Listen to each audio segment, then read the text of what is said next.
오늘 말씀은 창세기 35장입니다. 창세기 35장 야곱의 베델 귀환과 이삭의 죽음입니다.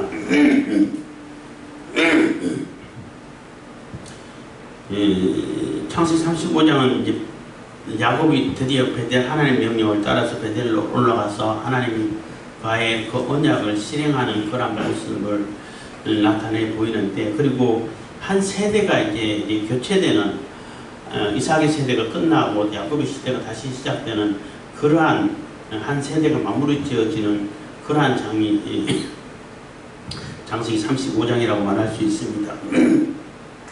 그래서 한 세대가 마무리 지어지고 새로운 언약의 그 족장으로서 언약을 이어가고 그 족장을 한 부족을 이루어가는 그 시점에서 불필요한 것, 또 사소한 것, 불필요한 것, 미신적인 것, 자기 분노, 사랑의 감정, 이렇게 다 묻어버려야 된다는 거예요. 그래서 오늘 이렇게 묻는 장면이 여러 번 나오는 거죠. 그래서 마지막 이삭까지 이제 결국은 선대까지 다 묻어지고 결국은 이삭을 통해 가지고 다시 이어져가는 그러한 모습이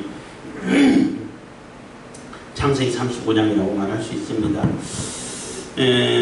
창세기 34장에 얘기할 때도 얘기했지만은 야곱이 바로 이렇게 수꽃에서 좀 충분히 쉬었으면은 세겜으로 갈 것이 아니라 바로 베델로 갔어야 되는데, 이게 좀 더 안일하고 또 평안한 것을 찾고 조금 더 세상적으로 목축하기 좋고 돈 벌기 좋은 그런 곳에서 이제 거기 머물러서 오늘 내일 하고 미적하고 내일 하지 자꾸 미루고 이러다가 큰 낭패를 받잖아요. 굉장히 큰 일을 당하고 딸이 굉장히 좀 불행을 당하고, 그로 인해 가지고 두 아들이 나가가지고 또 하나님을 이용해서 굉장히 나쁜 거죠. 하나님 앞서도 옳지 못하는 것인데, 경건을 이익의 재료로 삼는 아주 표본을 만들어 줬는데, 그것을 할례를 속여가지고 할례를 통해가지고 그 세겜 부족을 다 이렇게 몰살시켜버리는 그런 엄청난 그 일을 벌이고, 그것으로 인해서 야곱은 얼마나 놀랬겠냐는 거예요.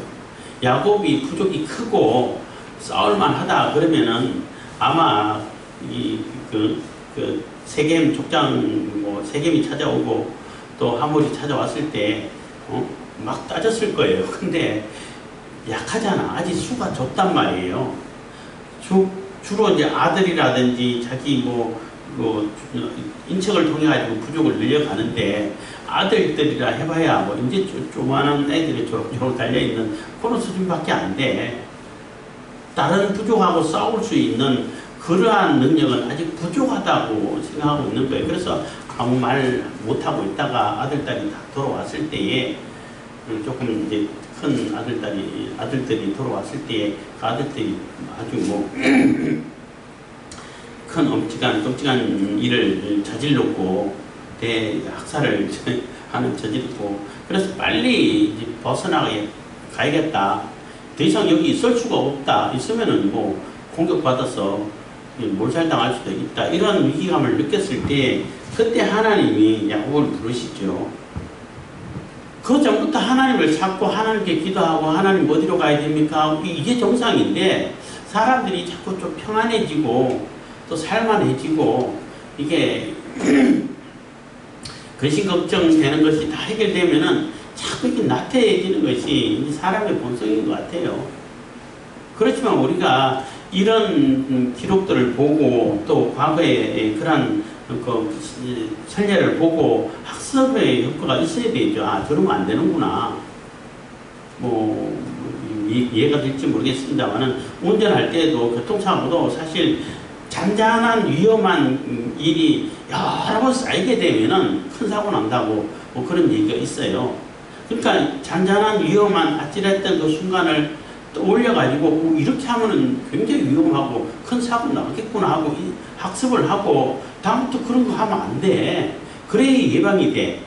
근데 그 예방 안 하고 그냥 몸에서 이렇게 되면 되는구나, 이렇게 피하면 되는구나, 자꾸 그러가지고 그것을 계속 학습하지 않고 조심하지 않고 그대로 하다 보면은 정말로 큰 사고 나요. 그것처럼 우리가 하나님께 나아가는 것도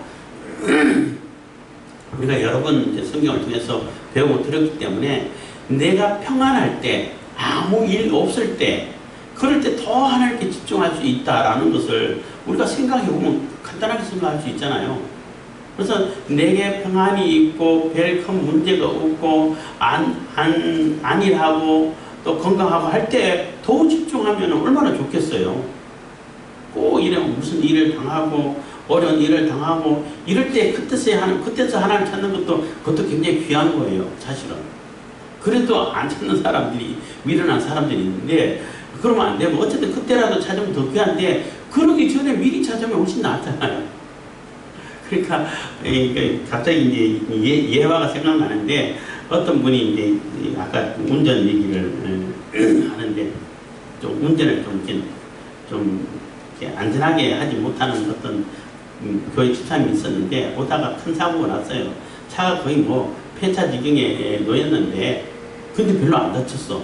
그래서 어쨌든 좀 늦었지만 교회를 와가지고, 와, 내가 이렇게 일을 당했는데 하나님께서 지켜주셔가지고 크게 다치지 않고 차만 이렇게 빗자시키고 해서 너무나 감사하다 하니까 그 옆에 있던 장모님이 나는 그보다 더 큰 일이 있었는데 너무나 감사하다 했더니 사람들이 다 놀라는 거예요. 아마 그보다 더 큰 일이 있었나 했더니 무슨 일이 있었는데 내가 어디까지 차를 몰고 오는데 교통신호 하나 위반하지 않고 또 이렇게 아찔한 순간도 생기지 않고 얼마나 평안하게 잘 왔는지, 그리고 편하게 와가지고 안전하게 와가지고 여기 예배 시간 늦지도 않고 와가지고 예배 드리고 있는 것이 이게 얼마나 큰 일이냐고 너무나 감사하다 했더니 사람들이 이렇게 했다는 얘기 있는데 대화가 있어요. 사실 그게 더 큰 일이에요. 굉장히 하나님의 은혜가 더 큰 은혜가 부어진 거죠. 그렇기 때문에 그런 일도 안 당하는 거지. 그런 일 당하고서 하나님의 은혜가 크다 그러면은 그 일 당하기 전까지는 하나님의 은혜를 잊어버리고 살았다는 얘기밖에 안 되는 거거든요. 그래서 우리가 평안할 때에 일이 잘 될 때에 성공하고 부자가 되고 풍성해질 때에 일수록 더 하나님께 가까이 가는 그러한 지혜로운 사람이 되어야 돼요. 35장 1절입니다. 하나님이 야곱에게 이르시되 일어나 베델로 올라가서 거기 거하며 내가 내 형 에사의 낯을 피하여 도망하던 때에 내게 나타났던 하나님께 거기서 단을 쌓아라 하신지라. 그래서 하나님께서는 야곱에게 일러주죠. 너 서약했던 곳이 있지 않냐. 네가 서약을 하고 이게 하나님의 이 기둥은 하나님의 전이 됩니다. 여기가 하나님의 집입니다 하고 이름까지 지었지 않았냐. 그거 좀 생각해 보라는 거죠. 지금이라도. 그래서 굉장히 큰 일을 당하고 지금이라도 이렇게 올라가라. 지금도 늦지 않았다. 아직도 하나님과 야곱의 그 언약의 관계가 끊어지지 않았다는 거예요. 야곱은 하나님을 잠깐 잊어버렸죠. 잠깐 잊어버리고 안일함 속에서 이렇게 살았지만은 하나님은 그렇지 않다는 거예요. 계속 그 언약을 기억하고 계신다는 겁니다. 결코 아브라함과 이삭과 맺은 그 언약이 야곱을 통해서 이어진다는 그 언약을 잊어버리지 않으셨다는 거예요. 그래서 그 언약을 실행하기 위해서 올라가라는 겁니다. 베델로 올라가라는 거죠. 2절입니다. 야곱이 이에 자기 집 사람과 자기와 함께한 모든 자에게 이르되 너희 중 이방 신상을 버리고 자신을 정결케 하고 의복을 바꾸라. 그래서 이제 하나님의 집으로 올라갈 때, 하나님의 언약을 실행하기 위해서 하나님께로 나아갈 때 지금까지 있었던 그러한 우상들, 원어로는 낯선 신들 했는데 하여튼 그 이방 신상들, 미신적인 그런 습관이라든지 도구라든지 그런 우상들 다 버리라는 거예요. 다 묻어버려야 된다는 거예요. 그거 가지고 하나님께로 나가면 안 된다는 거죠. 그래서 정결케 하고 의복을 바꾸라. 그래서 생각 자체를 바꾸라는 거예요. 행실 자체, 사고방식 자체를 바꾸라는 거예요. 의복을 바꾸라는 얘기는 주로 의복이 이제 신분이라든지 행실을 상징할 때 많잖아요. 그래서 이 생각 자체를 바꾸라는 거예요. 하나님 중심으로 바꾸라는 거죠. 내 중심, 그 사고방식, 그 이념이라든지, 사상이라든지, 이걸 중심으로 그 모든 일을 하는 것이 아니라 그 모든 것을 버려버리고, 벗어버리고, 하나님 중심으로 바꾸라는 거예요. 지금도 그게 가장 큰 문제 중에 하나죠. 자꾸 자기 신념, 자기 이념, 자기 사상을 가지고 성경을 자꾸 바꾸려고 그래. 성경을 자꾸 뜯어고치려고 그래. 그런 사람들이 자꾸 요즘 더 많이 발견되는데, 그거 안 된다는 거죠. 그게 아니라 그 반대가 돼 있다는 거죠. 하나님 말씀으로, 하나님 사상으로 내 사상을, 내 이념을, 내 사고방식을 뜯어고치라는 거예요. 그래야 하나님께로 나아갈 수 있다는 겁니다.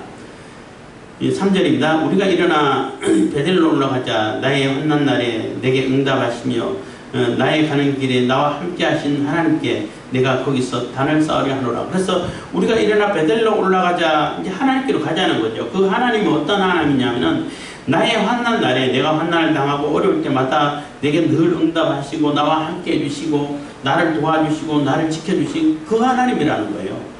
그 하나님께 원래 가 있어야 되는 거 아닌가?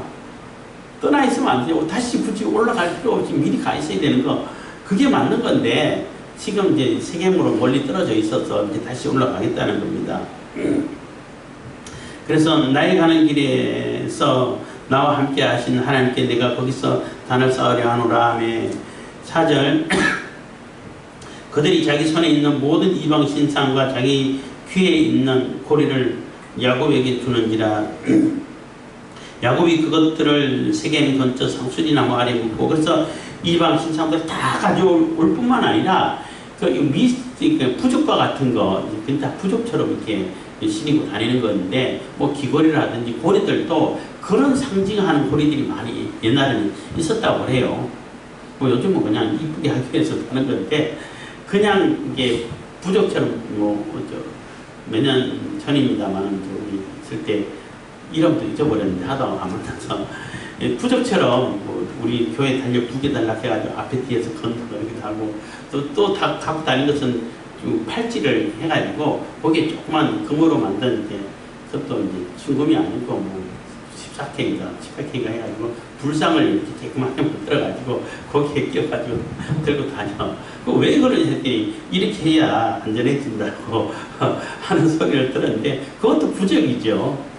그런 상징물들, 그런 거예요. 그러니까 우상, 라헬처럼 드라빔 같은 그런 조그만 우상들도 마찬가지뿐만 아니라 그 우상을 상징하는 부적과 같은 역할을 하는 그런 상징물들도 다 갖고 오라는 얘기예요. 그래서 다 갖고 왔다는 겁니다. 그래서 하나님의 인도함을 받아가지고 살아가는 야곱의 부족인데도 이렇게 또 많은 사람들이 우상들을 가지고 있고 그런 부족을 가지고 있고 상징물을 가지고 있다는 거죠. 또 듣기로는 교회 열심히 나가도 기독교인이라고 하면서도 열심히 이렇게 정보는 사람도 많고 있다고 그래요. 심지어는 열심히 해도 정보고 무당이 말을 듣고 열심히 하고, 심지어는 교회에도 목회 개척을 했는데 무당이 이제 가가지고 우리 교회는 왜 그렇게 안 됩니까? 어디에 교회 어떤 장소에 교회를 개척해야 부흥이 되겠습니까? 이렇게 무당에게 정보를 온다는 거예요. 그래서 제가 그런 얘기를 듣고 그랬죠. 그러니까 안 되지. 그러니까 안 되지. 그런 거 다 묻어버리라는 얘기예요. 그러면은 당연히 안 되죠. 그래서 다 주는지라 야곱이 그것을 세겜 근처 상수리나무 아래 묻고 다 묻어버렸다는 겁니다. 그래서 그러한 미신적인 사상, 미신적인 그 표식들, 미신적인 그러한 이렇게 도구들 다 이렇게 묻어버리라는 얘기예요. 다 버리라는 거죠. 그래야 하나님께로 나갈 수 있다는 겁니다. 5절 그들이 발행하였으나 하나님이 그 사명 골들로 크게 두려워하게 하신 거로 야곱의 아들들을 추격하는 자가 없었더라. 그래서 떠나가는 그 야곱의 부족이 별로 크지는 않죠. 아직 사람들이 볼 때는 큰 규모가 아니란 말이에요. 근데 추격하는 자가 없어. 뭐 세겜 부족을 완전히 몰살시켰는데 보복한다고 따라온 자가 없어. 그게 왜 그러냐면은 하나님께서 그 주변 사람들에게 두려움을 심어줬다는 거예요. 뭐 내게 두려움에 빠져버리게 되면은 아무것도 아닌데도 너무나 벌벌벌 떨게 되고 아무것도 하지 못하는 그러한 모습을 보지요. 그래서 하나님께서 주변에 있는 부족들에게 두려움을 심어줬기 때문에 안 따라왔다는 거예요. 추격하지 않았다는 거예요. 만약에 두려움을 심어주지 않았다 했으면 벌써 뭐 전쟁이 났고 뭐 엄청난 피해를 입을 수밖에 없게 되겠죠. 그 얘기는 하나님께서 언약하신 백성은 하나님께서 보호하신다는 거예요. 물론 잘못은 야곱이 했지. 야곱의 아들들이 잘못했지. 하나님까지 이용해가지고 하나님께 책망받아야 할 일을 했지요. 했지만은 하나님의 백성인 이스라엘을 보호한다는 거예요. 지난번에 말씀드렸지만은 책망을 해도 하나님 내가 책망하는 것이지. 복을 주고 상을 줘도 내가 주는 것이지 너희들하고는 상관없어. 너희들 건들지 마. 이게 되는 거예요. 왜냐하면 내가 보호하고 나하고 언약을 맺은 그런 부족이니까. 뭐 요즘 뭐 미국이 그래도 제일 세계에서 제일 강대국이니까 미국 국민을 함부로 죽일 수 없잖아요. 죽이면은 뭐 그 대통령에 따라서 좀 다르긴 합니다만은 보복을 한다고 그건 미국이 무서워가지고 함부로 하지 못하는 거예요. 우리나라에 주한미군이 주둔하고 있을 때 주한미군이 주둔하기 때문에 한국이 발전하는 거예요. 안전하고 보호가 되는 거예요. 그 28,000명 지금 있다고 하는데 그 정도 있다고 하는데 그 28,000명이 무서워가지고 북한이나 중국이나 뭐 러시아에서 침범을 못하는 거예요. 그러니까 한국군 60만이 무서워서 못 오는 게 아니고 그 28,000명이 무서워서 못 오는 거예요. 그래서 자꾸 뭐 미군 철수하라고 이렇게 주장하는 사람인데 미군 출소하면은 당장 전쟁할 위험이 높아질 뿐만 아니라 그 미군들이 주둔해 있기 때문에 미국이 간섭하고 주둔해 있기 때문에 안전하다고 생각해서 많은 외국 자본들이 투자해가지고 이게 경제적으로 발전하는 거예요. 근데 미군이 다 철수하고 빠져나가 버리면은 돈도 같이 빠져나가 버려요. 그럼 그대로 망하는 거예요. 경제적이고 뭐고 다 망하는 거예요. 그래서 이충근 박사님 강의 듣다 이제 들은 얘기인데 어떤 강의하다가 어떤 뭐 장교가 소위라고 했나요? 하여튼 미군 출소하고 자주국방하면 되지 않냐? 이제는 그래도 되지 않냐? 했더니 생각을 해보라고. 만약에 그렇게 되면은 자네는 얼마나 군에 공부를 해야겠냐? 지금은 뭐 2, 3년만 하면 되지만 2, 3년 갖고 되겠냐? 북한은 기본이 10년이다. 우리도 10년 해야 되지 않냐? 10년 하고 모든 것을 군비에 지출을 해야 되고 해야 되는데 그거 좋겠냐 했더니 그거는 싫다는 거예요. 그런 걸 생각해야 돼요. 그게 좌파들은 자꾸 이제 지금 상태가 그대로 유지된다는 것을 전제를 하고 뭐 기본소득 올린다든지 뭐 52시간 줄인다든지 하면은 얼마나 좋겠나 이렇게 생각하는데 그렇지 않아요. 하나가 뭔가를 바뀌게 되면은 그 환경이 다 바뀌어버리게 된다는 거지. 그런 걸 제가 못하는 것이 문제인데 어쨌든 무슨 얘기하다. 그래서 하나님께서 이스라엘을 보호하신다는 것을 명확하게 아주 보여주시는 구절이라고 말할 수 있는 겁니다. 어쨌든 야곱이 잘못했지만 야곱의 아들들이 아주 못된 짓을 했지만은 그래도 하나님의 소유라는 거예요. 하나님의 관할권이 있는 그러한 백성이라는 겁니다. 그러한 부족이라는 거죠.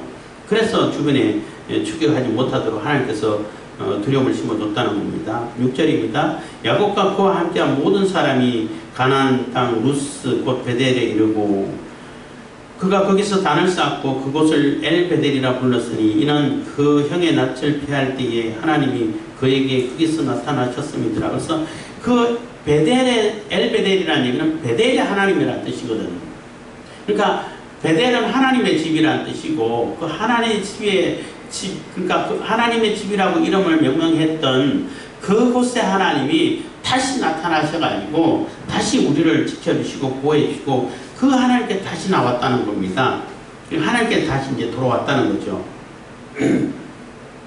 그래서 이제 베델에 도착해서 하나님께 제단을 쌓고 예배하고 그 하나님의 이름 엘베델이라 하면서 하나님을 다시 부를 때에 이제 다시 완전히 가나안 땅으로 들어온 것으로 인정이 된다는 거예요.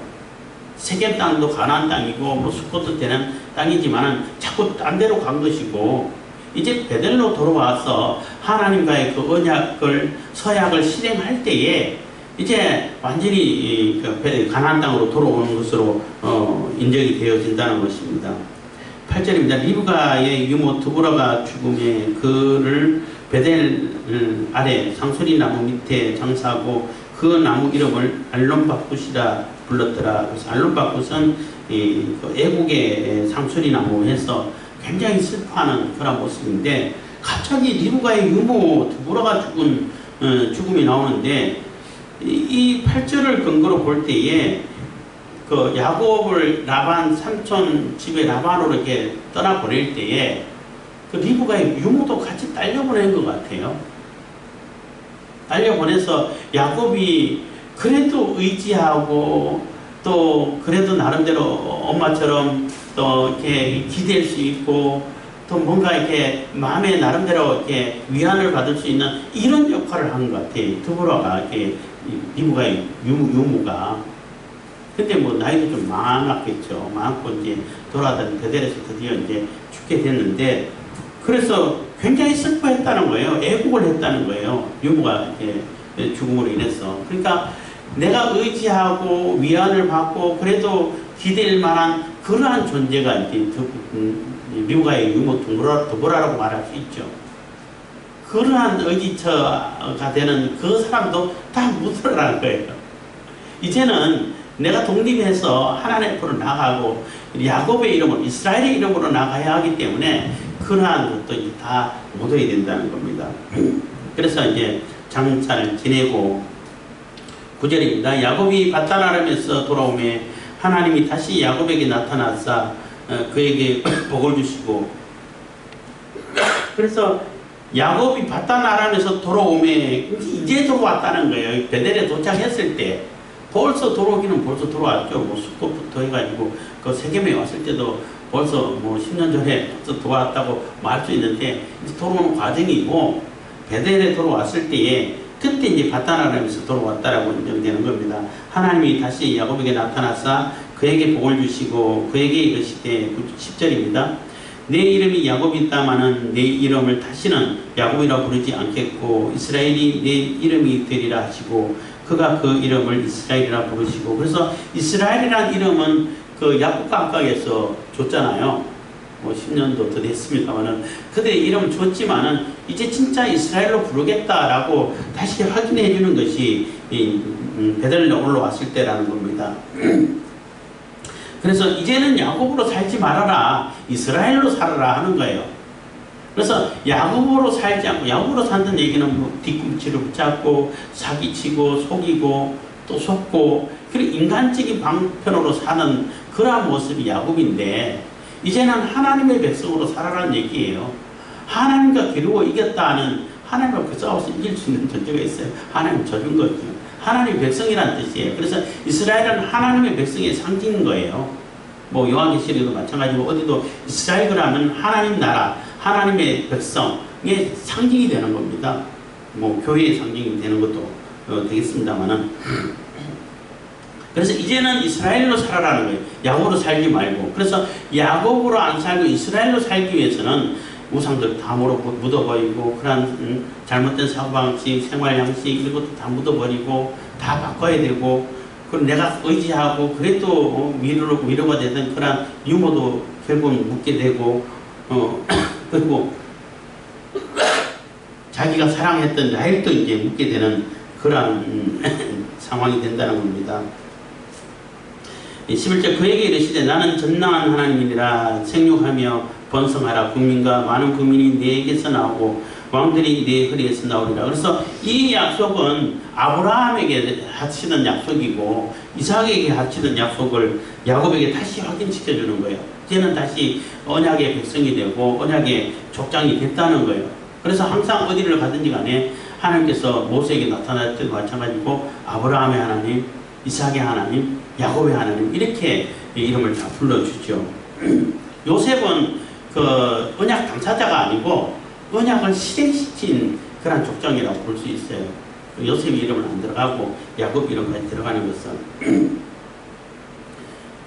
12절 내가 아브라함과 이삭에게 준 땅을 내게 주고 내가 내 후손에게도 그 땅을 주리라 하시고 13절 하나님이 그와 말씀하시는 곳에서 그를 떠나 올라가시는지라. 그래서 거기서 베델에서 확인을 해주고 다시 한번 그 언약을 상기시켜주고 언약을 이렇게 약속해주고 확인시켜주고 하나님께로 올라가셨다는 겁니다.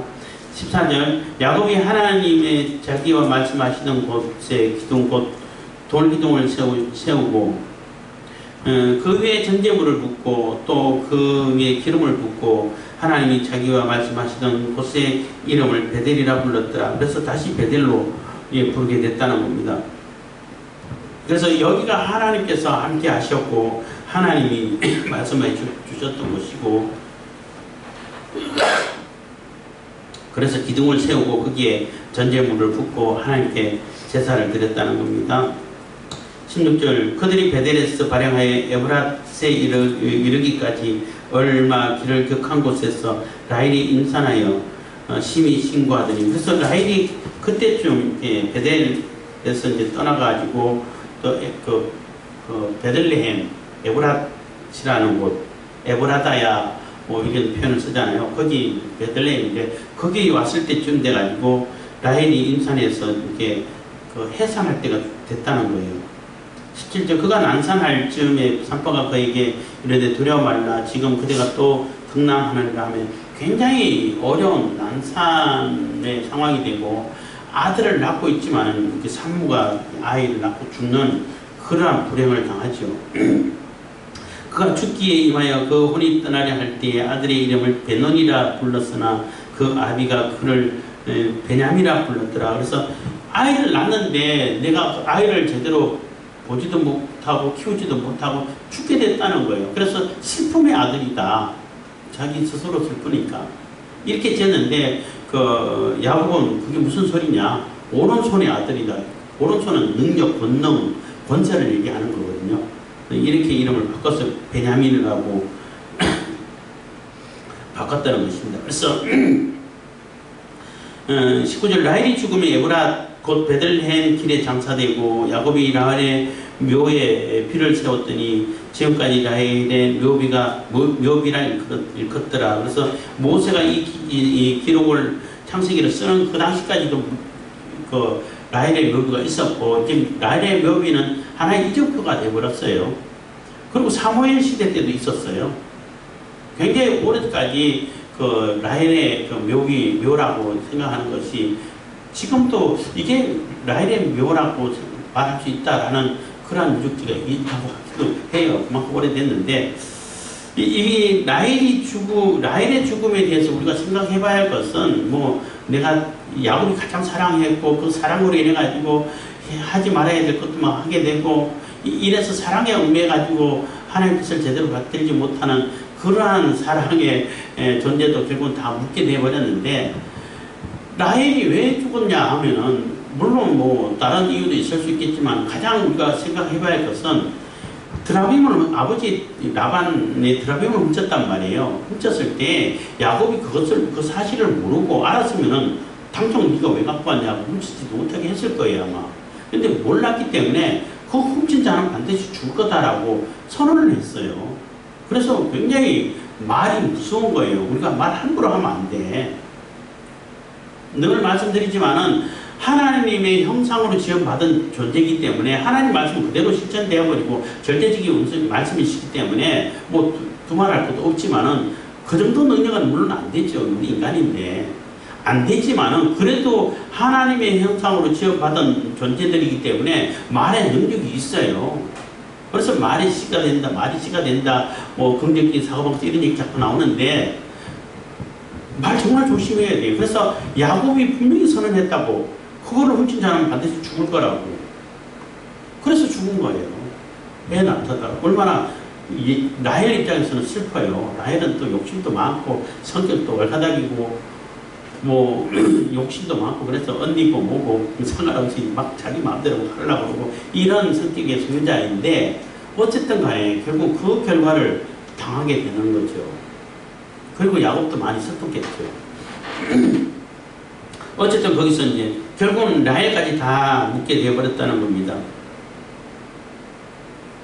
그래서 야곱에서 이스라엘로 살아가기 위해서는 그러한 내가 사랑에 얽매여가지고 해야 될 일을 못하게 되는 그런 존재라면은 그런 존재도 또 묻어라는 얘기인 겁니다. 하나님 앞으로 나갈 때에 거칠 것이 있으면 안 된다는 거예요. 사사로운 감정이라든지 사사로운 그런 인연에 의해 가지고 그것 때문에 못하게 되면 그것조차도 다 묻어라는 얘기죠. 예수님께서 네 손이 범죄하면 네 손을 잘라버려라.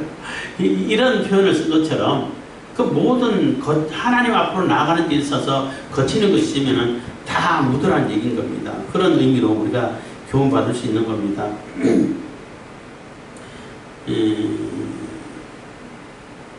21절 이스라엘이 다시 발행하여 에델 망대를 지나 장막을 쳤더라.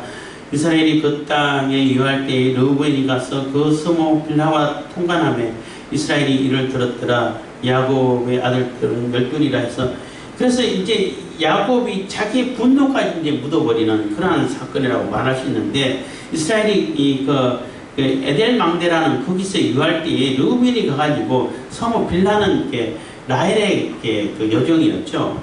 이게 정말로 이게 나쁘고 정말 해서는 안 되는 그러한 일을 벌인 거예요. 근데 그 소리를 들었어. 그랬으면 들었으면 얼마나 분노하고 화가 나고 네가 어떻게 이럴 수가 있냐 하고 할 텐데 얘기 안 한다는 거예요.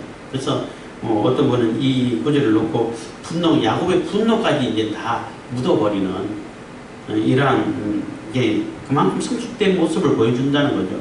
성숙되고 성화돼가는 그러한 야곱의 모습이다라고 말할 수 있는데 어쨌든 분노까지 다 묻어버리고 했다는 것입니다. 그래서 이제 베냐민이 태어남으로 인해 가지고 이스라엘의 12지파가 그 기초가 다 형성이 됐다는 겁니다. 그래서 그 12지파의 족장이 되는 앞으로 족장이 될 그러한 아들들을 이름을 쭉 소개해주고 있는 것입니다. 23절부터 그러니까 야곱의 아들들은 12이라 레아의 소생은 야곱의 장자 르우벤과 그 다음 시몬과 레위와 유다와 이스라엘과 스불론이요 라헬의 소생은 요셉과 베냐민이며 라헬의 여종 빌하의 소생은 단과 납달리요 레아의 여종 실바의 소생은 갓과 아셀이니 이들은 야곱의 아들들이요 바단 아람에서 그에게 낳은 자더라. 그래서 베냐민은 그 에브라 그러니까 베들레헴에서 나왔는데 가나안에서 나왔는데 그렇지만 다 같은 그러니까 바단 아람에서 시작되고 나왔다는 것입니다. 그래서 바단 아람에서 아직 베델로 이렇게 돌아가는 아버지 집으로 돌아가는 그 과정이 있었기 때문에 그렇게 표현했다고 볼 수 있는 겁니다. 27절 야곱이 기랏 아르바의 마므레로 가서 그 아비 이삭에게 이르렀으니 기랏 아르바는 곧 아브라함과 이삭의 우아들 헤브론이더라. 그래서 이때 이삭이 헤브론에 거했던 것 같아요. 그래서 드디어 야곱이 이삭의 아버지 집으로 돌아왔다는 거죠. 돌아와서 드디어 이게 몇십 년 만에 돌아온 거죠. 돌아와가지고 거기서 거하고 아버지를 모시고 얼마 동안 살았다는 것입니다. 이 이삭의 나이 180세라. 그래서 족장들 중에 이삭이 가장 오래 살았어요. 이삭이 나는 지금 언제 죽을지 모르니까 애써보고 너 찬양해가지고 맛있는 거 갖고 와라. 내 축복해주겠다. 내일 죽을 날이 얼마 안 남았다. 이렇게 했는데 180세까지 살았어요. 굉장히 오래 살았죠.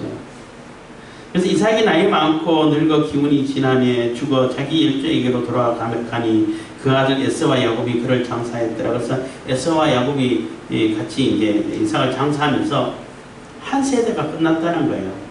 아브라함 세대가 끝나고 이삭의 세대가 끝나고 이제 야곱의 시대가 이제 본격적으로 시작됐다라는 그러한 얘기가 되는 것입니다. 그래서 야곱의 세대가 그러니까 이스라엘의 그 본격적인 하나님 나라가 형성되어가는 그 과정을 앞으로 이제 설명하겠다는 거죠.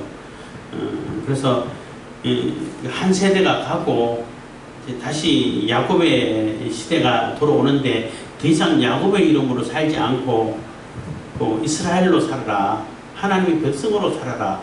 백성으로 살기 위해서는 이게 불필요한 것, 하나님께로 나아가는데 거침이 되는 것은 다 묻어버리고 정리를 하라는 거예요.